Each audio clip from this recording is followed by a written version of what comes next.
আসসালামু আলাইকুম এভরিওয়ান। 16 বছর পর গল্পের দ্বিতীয় পর্ব। তো চলো বেশি কথা না বলে গল্প শুরু করা যাক। আমি সেখান থেকে ডোন্ট কেয়ার ভাব নিয়ে ফোন হাতে সোজা রুমে ঢুকে যাই, আর সবাই আমার যাওয়ার দিকে তাকিয়ে থাকে। ফোনটা ছিল আমার সিনিয়রের, যিনি আমায় এই মিশনের দায়িত্ব দিয়েছেন। আগামীকাল আরো কয়েকজন যোগ হবে আমার সাথে, সেটা না হয় কালই দেখা যাবে। আমি ল্যাপটপে কাজ করছি। এটা যেহেতু প্রেম নিয়ে গল্প, তাই কাজের জটিল ডিটেলস মাঝখানে ব্যাখ্যা করছি না। হঠাৎ করে মনে হলো তখন ইসির পায়ে ব্যথা পেয়েছিল। কাজটা আমি ঠিক করিনি, ওকে সরি বলা দরকার, কিন্তু কিভাবে? আমি তো কারো প্রতি দুর্বল হওয়া চলবে না। অনেক ভেবে একটা রাস্তা পেলাম। ইসি যে রুমে থাকে সেই রুমটা থেকে বাড়ির পেছন দিকটা স্পষ্ট, আর সেখানে একটা জানালাও আছে। তাই একটা চিরকুটে সুন্দর করে সরি লিখে পাঠিয়ে দেই। যেই ভাবা সেই কাজ। কাগজটা যখন বিছানায় পড়ছিল তখন ইসি রুমে ছিল না। পরে এসে সে দেখতে পায় ইসি ভাবে চিরকুট, আবার সেখানে লেখা সরি। ব্যাপারটা কি হতে পারে? আর সরি বা বলবে কেন? ওয়েট, রাজ নয় তো? তখন খাবার টেবিলে ঘটে যাওয়া ঘটনার জন্য সরি বলছে হয়তো।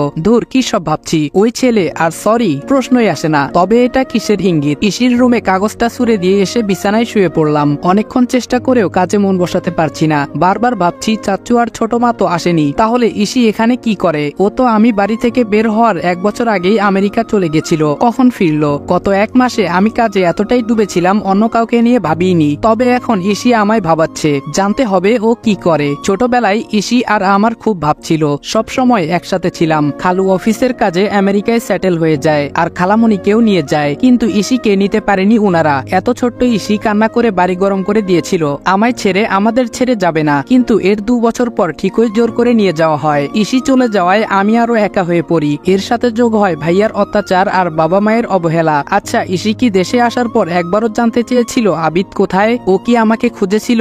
এসব ভাবতে ভাবতে কখন চোখ লেগে যায় টের পাইনি। সকালের মিষ্টি রোদের আলো চোখে পড়ায় ঘুম ভেঙে যায়। আজ মনে হয় বেশি ঘুমিয়েছি। রাতে ভাবতে ভাবতে ঘুমিয়ে গেছি, তাই অ্যালার্মের কথা মাথায় আসেনি। জলদি উঠে চট করে ফ্রেশ হয়ে বেরিয়ে যাই। বাইকে থাকা অবস্থায় ফোন বাজে। আমি ফোন রিসিভ করে বললাম অপেক্ষা করতে বলুন, আমার আর 2 মিনিট লাগবে। গেটের সামনে বাইকটা থামিয়ে দেখলাম 4টে ছেলে দাঁড়িয়ে আছে। এক একজন দেখতে মাশাআল্লাহ। আমায় দেখে তারা সালাম দিল।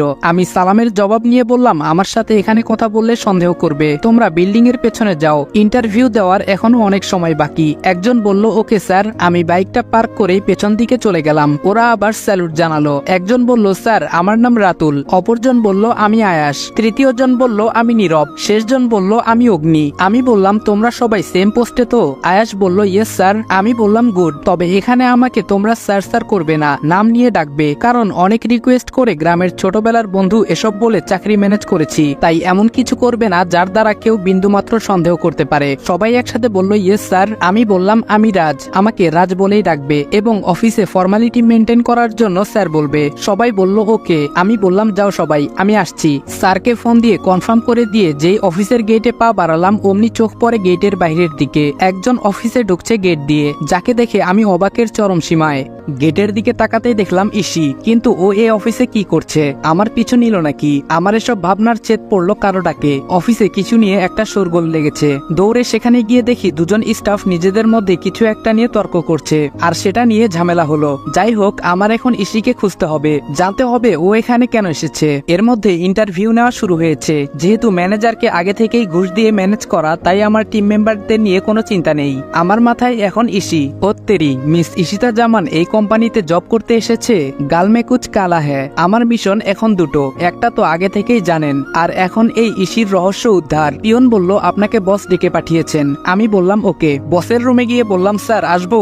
ম্যানেজার বলল ও রাজ, আরে এসো এসো বসো। তোমার যে বন্ধুদের জন্য রিকোয়েস্ট করেছো তাদের চাকরি পাক্কা, যাও মিষ্টি মুখ করাও সবাইকে। আমি বললাম ধন্যবাদ স্যার, আপনাকে অসংখ্য ধন্যবাদ। আপনি ভাবতেও পারছেন না আপনি আমার কত বড় উপকার করেছেন। ম্যানেজার বলল আরে কি বলো, তুমি আবদার করেছো আর আমি রাখবো না? গত 1 মাসে তুমি আমার কম উপকার তো করনি ইয়াংম্যান। আমি বললাম এটা আমার কর্তব্য স্যার। ম্যানেজার বলল অল রাইট। আমি বললাম আমি তাহলে আসি স্যার। ম্যানেজার বলল যাও। আমি চলে এসেছি আমার ডেস্কে। অমনি ফোনটা বেজে উঠে। আমি খুশির খবরটা স্যারকে জানিয়ে দিলাম। স্যার অনেকটা নিশ্চিন্ত হলেন। আজকে ওদের নিয়ে প্ল্যান করে কাজটা বুঝিয়ে দিতে হবে। বসকে বলে অফিস থেকে বেরিয়ে গেলাম। ওদের 4 জনকে নিয়ে একটা রেস্টুরেন্টে চলে এলাম, এবং সবাই মিলে দুপুরের খাবার খেয়ে আমাদের ফিক্সড করে রাখা রুমে চলে গেলাম, এবং ওই কোম্পানির ম্যাপ বের করে ওদের সবটা বুঝিয়ে দিলাম। সব খুঁটিনাটি দেখাতে লাগলাম। আয়াস বলল স্যার লোকটা মারাত্মক বুদ্ধি খাটিয়ে কোম্পানি দাঁড় করিয়ে রেখেছে। অগ্নি বলল আমাদের প্ল্যানও মারাত্মক করতে হবে। আমি বললাম ঠিক ধরেছ, আমাদের কাজ অতি সাবধানে করতে হবে। রাতুল বলল, এর মাস্টার মাইন্ড কিন্তু সেই ধরিবাজ বলে মনে হচ্ছে স্যার। নীরব বলল, আজও কেউ জানেই না এই কোম্পানির মালিকটাকে, বড়ই অদ্ভুত কিন্তু স্যার। আমি বললাম, হ্যাঁ, আমার মনে হয় লোকটা আমাদের পরিচিত, সাধারণ মানুষের মুখোশের আড়ালে ঘুরে বেড়াচ্ছে। নীরব বলল, হ্যাঁ স্যার, সেটাই। আমি বললাম, ঠিক আছে, তোমরা প্ল্যান অনুযায়ী কাজ করবে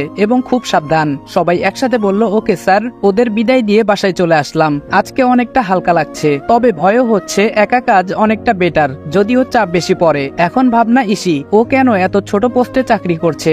আবার আমার ফোনে কল আসলো, সিনিয়র ছাড়া কেউ না। আমি বললাম, হ্যালো স্যার। স্যার বলল, আদিপ, তোমাকে কিছু জরুরি কথা বলার আছে। আমি বললাম, বলুন স্যার। স্যার বলল, তুমি তো জানো এই কেসটা নিয়ে আগে অনেক টিম চেষ্টা চালিয়েছে এবং এর আগে যত পুলিশ অফিসার এই কেস নিয়ে মাথা ঘামিয়েছে সেই কোনো না কোনো ভাবে খুন হয়েছে। আমি বললাম, হ্যাঁ স্যার, আমি সব জেনে এখানে এসেছি।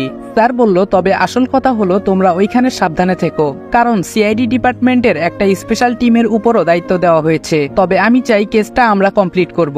আমি বললাম, চিন্তা করবেন না স্যার, কেসটা আমরা ক্লোজ করব ইনশাআল্লাহ। স্যার বলল, আমার সম্পূর্ণ ভরসা আছে তোমার উপর। ভালো থেকো, নিজের খেয়াল রেখো, বেস্ট অফ লাক। আমি বললাম, ধন্যবাদ স্যার, আল্লাহ হাফেজ। ফোনটা রেখে ল্যাপটপে নিজের কাজ করছি। ঠিক তখনই শুনতে পেলাম কলিং বেলটা বাজছে অনেকক্ষণ থেকে। মনে হচ্ছে বাড়িতে কেউ নেই। তখনই মনে হলো বাড়িতে ঢোকার সময় দারোয়ান কাকা চাবি দিয়ে বলল বাড়িতে কেউ নেই। বাধ্য হয়ে উঠে গেলাম। ইসি এসেছে। আমায় দেখে ভ্রু কুচকে তাকিয়ে ভেতরে চলে গেল। যাই হোক, উপরে যাচ্ছি। আবার মনে পড়লো ওর ব্যাপারে জানা দরকার, তাই পিছু নিলাম ওর রুমের দিকে। ও ভেতরে ঢুকে দরজা আটকে দিল। তবে বাইরে থেকে কিছু কিছু কথা আমার কানে এসেছে। ফোনে কথা বলছে, কাউকে স্যার স্যার করে ডাকছে।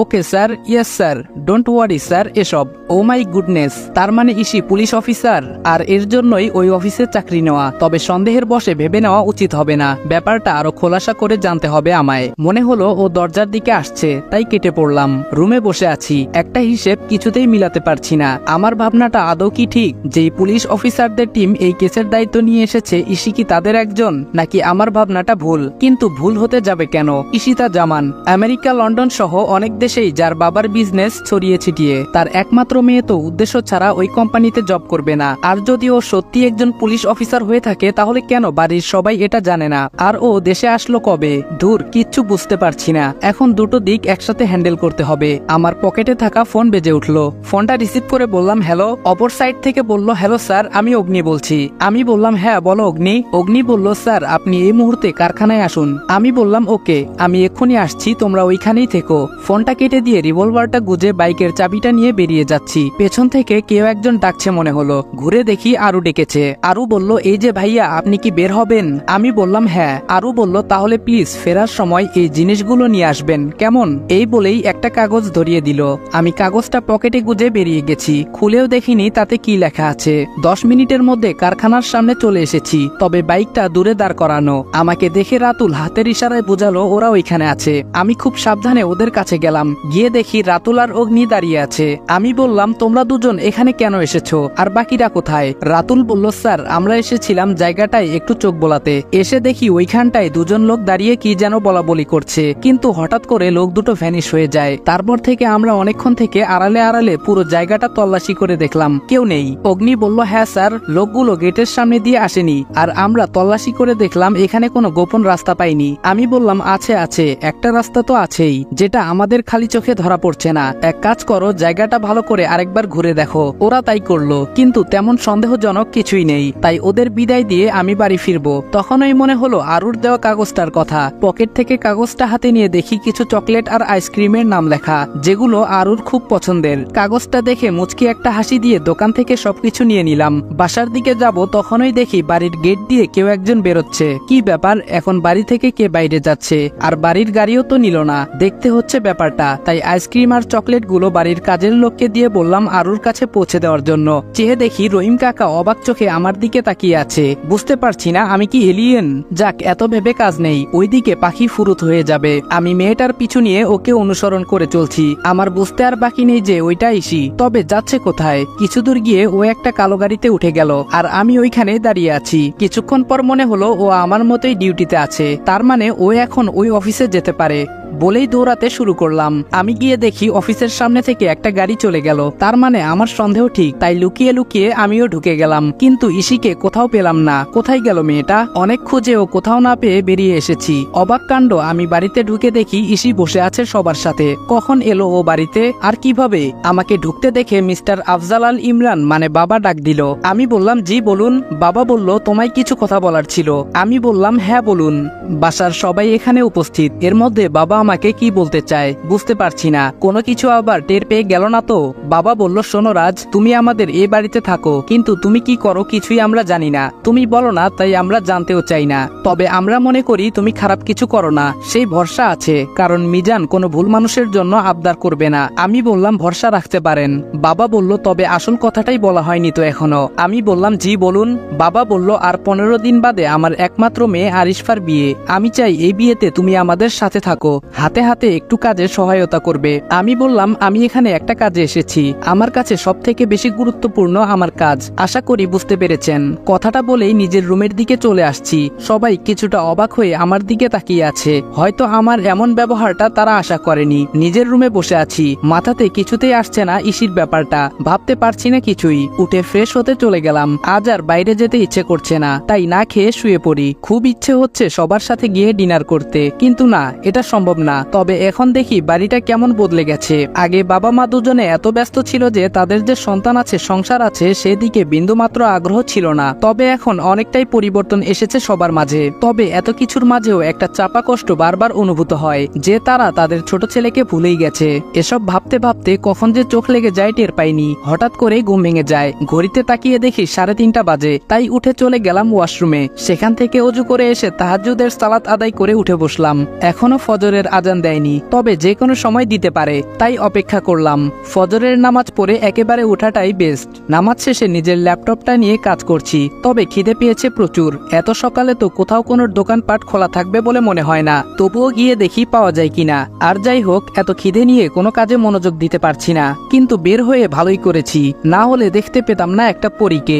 সদর দরজা দিয়ে বের হয়ে বাহিরের দিকে যাওয়ার সময় পেছনে তাকাতেই চোখ যায় ইসির বেলকনির দিকে। খুব সুন্দর লাগছে ওকে দেখতে। একদম প্রাকৃতিক সৌন্দর্যের মাঝে ডুবে গেল যেন আমার চোখ। সকাল সকাল মেয়েরা আর যাই হোক মেকআপ করে না, আর তখনই তাদের আসল রূপটা চোখে পড়ার মতো অবস্থা হয়। তবে ভাবছি এত সকালেও ঘুম থেকে উঠে গেল, কারণ কি? পরক্ষণেই মনে পড়লো ও তো আমার মতোই একজন দায়িত্বপ্রাপ্ত মানুষ, উঠবে নাই বা কেন? চোখের ঘুম হারাম করে রেখেছে এই কেস। হাঁটতে হাঁটতে সামনে একটা টং দোকান দেখতে পেলাম। যাক, ভাগ্যটা তাহলে ভালোই আমার। সেখান থেকে হালকা নাস্তা খেয়ে বাইরে এলোমেলো ভাবে হাঁটছি। মাথায় চিন্তা একটাই, কে হতে পারে ওই লোকটা? এত নিখুঁতভাবে কি করে নিজেকে আড়াল করে রেখেছে? গত 1.5 মাসে একটা বিষয়ে কনফার্ম হয়ে গেছি, দেশের সবচেয়ে বড় স্মাগলার হলো এই বস। এই কোম্পানির আড়ালে তার আসল মুখোশ রয়েছে। কিন্তু কে সে? হঠাৎ মনে হলো ফোন বাজছে। আমি ফোনটা রিসিভ করে বললাম ওয়েট, আমি এক্ষুনি আসছি। ফোনটা ছিল নীরবের। ওরা কিছু একটা ক্লু পেয়েছে যার জন্য ফোনটা দিল। বাকিটা চলুন গিয়ে দেখি। আমি রুমে প্রবেশ করতেই ওরা 4 জন উঠে দাঁড়ালো। আমি বললাম কি পেয়েছো দেখাও। রাতুল আমার দিকে একটা ফাইল এগিয়ে দিল। ফাইলে চোখ বুলিয়ে দেখে আমার মাথা ঘুরতে শুরু করলো। ও মাই গড, তার মানে ওরা এসব এত কমন একটা জায়গাতে রাখতো। অগ্নি বলল লোকটা অনেক চালাক স্যার। আমি বললাম আমাদের ভাবনা চিন্তার বাইরে এর বুদ্ধি। তবে আর বেশি দিন এই বুদ্ধি চলতে দেওয়া যাবে না, অনেক হয়েছে। এখন থেকে আমাদের আরো সিরিয়াস হতে হবে, কারণ এই কেসটা সম্পূর্ণ উল্টো। রাতুল বলল ইয়েস স্যার। আমি বললাম তোমরা কাজ চালিয়ে যাও, আমি পরবর্তী নির্দেশনা না দেওয়া পর্যন্ত পূর্ব পরিকল্পনা মতে কাজ চালাও। আর হ্যাঁ, সবাই টাইমলি অফিসে পৌঁছে যেও, মনে থাকে যেন। সবাই বলল ওকে স্যার। সেখান থেকে বেরিয়ে বাসায় এসে নিজেও তৈরি হয়ে নিলাম অফিসের জন্য। আমি অফিসে নিজের ডেস্কে বসে কাজ করছি, তখনই শুনতে পেলাম বাইরে থেকে কেউ নক করছে। পরিচিত কণ্ঠে কেউ বলল স্যার আসবো? আমি বললাম আসুন। ভেতরে এসে আমায় দেখে কিছুটা চমকে গেল। ঠিক ধরেছেন, এটা ইসি। আমি কিছুটা অবাকের ভান ধরে বললাম আপনি এখানে কাজ করেন? ইসি বলল তার কৈফিয়ত কি আপনাকে দিতে হবে নাকি? আমি বললাম একদম না। ইসি বলল ফাইলগুলো দেখে নিন, হয়ে গেলে সাবমিট করে দেব। আমি ফাইলগুলো নিয়ে একটু চোখ বুলালাম, আর চোখে চেয়ে দেখি ও অন্যদিকে মন দিয়ে রেখেছে। আমি ভাবছি কত নিখুঁত অভিনয় করে চলেছে, বলতে গেলে আমার থেকেও এক ধাপ এগিয়ে। এখন মনে হচ্ছে আমাদের প্রফেশন চেঞ্জ করে অভিনয় জগতে ঢুকে গেলে অল্প দিনে ফেমাস হয়ে যেতে পারবো। আমি বললাম এই যে নিন। কোনো সাড়া নেই। আমি বললাম ও হ্যালো, কি ভাবছেন? ইসি বলল আই এম সরি, খেয়াল করিনি। আমি বিড়বিড় করে বললাম এত চরিত্র একসাথে প্লে করলে মনে থাকবেই বা কি করে? ইসি বলল কিছু বললেন? আমি বললাম কই না তো। ইসি ইসি বলল ওকে থ্যাংক ইউ। আমি বললাম ইসি বলল আসছি, কথাটা বলেই চলে গেল। আমি ওর যাওয়ার দিকে তাকিয়ে রইলাম। আচ্ছা, ওর কি আদিবের কথা মনে আছে নাকি বাকিদের মতো সেও ভুলে গেছে? কথাগুলো ভাবতেই চোখের কোণে পানি চিকচিক করে উঠল। হঠাৎ কেউ বলে উঠল, স্যার আসবো? তাকিয়ে দেখি আয়াস দরজার সামনে দাঁড়িয়ে আছে, চেহারায় একটা চাঞ্চল্যের ভাব। আমি বললাম এসো। আয়াস বলল, স্যার একটা খবর আছে। আমি বললাম বলো। আয়াস বলল, স্যার আরসি। আমি বললাম মানে? আয়াস বলল, হ্যাঁ স্যার, আরসি এর মধ্যে কিছু একটা রহস্য আছে। আমি বললাম এই আরসি এর সূত্র কোথায় পেলে? অমনি রুমের বাহিরে অগ্নি নক করলো। আমি বললাম এসো। অগ্নি বলল, স্যার মনে হচ্ছে কিছু একটা পেয়েছি। আমি আর আয়াস দুজনেই উৎসুকভাবে তাকালাম কি পেয়েছে জানার জন্য। আয়াস বলল, কি পেয়েছিস বল। আমি বললাম হ্যাঁ বলো। অগ্নি একটা কাগজ এগিয়ে দেয় আমার সামনে, যা দেখে দুজনেই অবাক হয়ে যাই। অগ্নির এগিয়ে দেওয়া কাগজ আসলে কোনো কাগজ নয়, ওইটা একটা ছোট কোড যেখানে শুধু লেখা আরসি। অপর পাশটা উল্টে লক্ষ্য করলাম হয়তো কোনো একটা ডিজিট লেখা, কিন্তু কি সেটা বোঝা যাচ্ছে না। 5 বা 3 হতে পারে। আয়াস বলল, স্যার এখানেও তো সেম আরসি লেখা। অগ্নি বলল, কেন, আরো কোথায় পেয়েছিস? আয়াস বলল, আমি পাইনি, তবে শুনেছি ম্যানেজার আমায় ডেকে নিয়ে কিছু ফাইল ধরিয়ে দিয়েছিল যেগুলো কমপ্লিট করে নিয়ে যেতে বলা হয়। আমি যখন ফাইলগুলো চেক করে ফেরত দিতে যাই তখন শুনি একটা কথা, ডোন্ট ওয়ারি বস, আরসি রাজ করবে। এটা বলার পরেই উনি আমায় দেখে ফেলেন, তাই আর কথা বাড়াইনি। স্যার আমার মনে হচ্ছে আরসি আমাদের সকল প্রশ্নের উত্তর। আমি বললাম হতেও পারে, আবার নাও হতে পারে। অগ্নি বলল, স্যার আমরা কি করে বুঝবো এই আরসিটা আসলে কি? আমি বললাম ভাবতে হবে, আগে এটা জানতে হবে আরসি এর পূর্ণ রূপটা কি, কোনো বস্তু না মানুষ। তোমরা যাও নিজেদের কাজ করো। আর হ্যাঁ আয়াস, তুমি একটু সাবধানে থেকো, কারণ ম্যানেজারের জানা মতে একমাত্র তুমি আরসি শব্দ শুনতে পেয়েছো, একটু বেশি সাবধান হতে হবে। আয়াস বলল, আমার জন্য ভাববেন না স্যার। আমি বললাম আচ্ছা ঠিক আছে, যাও তোমরা। ওরা চলে গেলে আমি বসে রইলাম আমার চেয়ারে। মাথায় এখন চিন্তা একটাই, আরসি কি হতে পারে? এই আরসি এর মানে? কম্পিউটারটা অন করে গুগলে সার্চ করতে লাগলাম, কিন্তু রেজাল্ট 0। এমন কিছু পাইনি যা সন্দেহ করার মতো। এর মধ্যে অফিস টাইম শেষ হয়ে গেছে, সবাই অফিস ছেড়ে বেরিয়ে পড়েছে। তখন ম্যানেজার আমায় ডেকে পাঠালেন। আমি বললাম স্যার আসবো? ম্যানেজার বলল, আরে এসো এসো। আমি বললাম জি স্যার। ম্যানেজার বলল, রাজ একটা কথা বলার জন্য তোমায় ডেকেছি, আর সেটা হলো আমি কিছুদিনের জন্য শহরের বাইরে যাচ্ছি, তাই আমার দায়িত্বটা তোমায় কিছুদিন পালন করতে হবে। এই মুহূর্তে তোমার মতো বিশ্বস্ত কাউকে মনে হয় না আমার। আরে ব্যাস, এ তো দেখি মেঘনা চাইতেই বৃষ্টি। ম্যানেজার বলল, কি ভাবছো রাজ, পারবে সামলাতে? আমি বললাম আগে স্যার, আপনার মতো হয়তো এত সুন্দর করে পারবো না, তবে চেষ্টা করব। মনে হচ্ছে আমার মুখ থেকে কথাগুলো শুনে বেশ খুশি হয়েছে। ম্যানেজার বলল, রাজ তোমাকে অনেক ধন্যবাদ। আমি মনে মনে বললাম ধন্যবাদ তো আমার আপনাকে দেওয়ার কথা। ম্যানেজারকে বললাম, এমন করে বলবেন না স্যার, এটা আমার ডিউটি। ম্যানেজার বলল, সত্যি তোমার মতো ছেলে হয় না, ওয়েল ডান, মন দিয়ে কাজ করতে থাকো। আমি বললাম দোয়া করবেন স্যার। ম্যানেজার বলল, অবশ্যই। আমি বললাম এখন তাহলে আসি স্যার। ম্যানেজার বলল, হ্যাঁ এসো। আমি বললাম ভালো থাকবেন স্যার, আল্লাহ হাফেজ। ম্যানেজার শহরের বাইরে থাকবে, এই সুযোগে পুরো অফিস এখন আমার আন্ডারে কাজ করবে। সুযোগটা কাজে লাগাতে হবে আদিব, এই সুযোগ কাজে লাগাতে না পারলে তোর ক্যারিয়ার ব্যর্থ।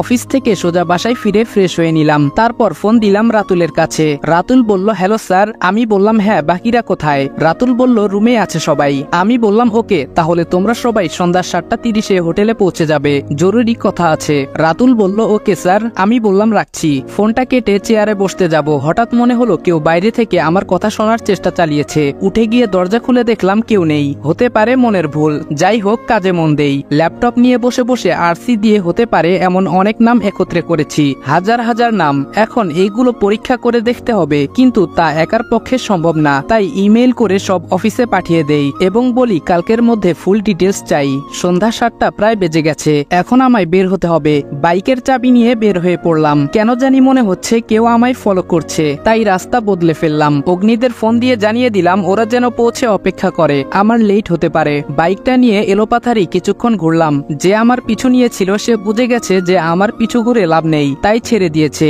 আমিও এবার হোটেলের উদ্দেশ্যে বাইক নিয়ে ছুটলাম। আমি বললাম, তোমরা এসে গেছো? আমি দুঃখিত তোমাদের অনেকক্ষণ অপেক্ষা করানোর জন্য। নীরব বলল, না স্যার, কি বলছেন আপনি, এতে সরি বলার কি আছে? অগ্নি বলল, আপনি ঠিক আছেন এটাই অনেক। আমাদের তো টেনশন হচ্ছিল আপনার কোনো বিপদ হলো কিনা তা ভেবে। আমি বললাম, না বিপদ নয়, তবে হতে পারতো, আগে টের পেয়ে যাওয়ায় বেঁচে গেছি। তারপর ওদের পুরো ঘটনাটা বললাম। ছেলেগুলো বেশ ভালো, ওরা নিজেরা একসাথে কাজ করে, তাই বন্ধুত্ব হয়ে গেছে। এই কয়দিনে আমাকেও অনেক আপন করে নিয়েছে। ওদের সাথে টুকটাক অনেক বিষয় নিয়ে আলোচনা করলাম, সাথে এটাও জানিয়ে দিলাম ম্যানেজার আমায় দায়িত্ব দিয়েছে। কথাটা শুনে ওরা খুশি হলো। রাতুল বলল, স্যার এটা তো মহা সুযোগ আমাদের জন্য।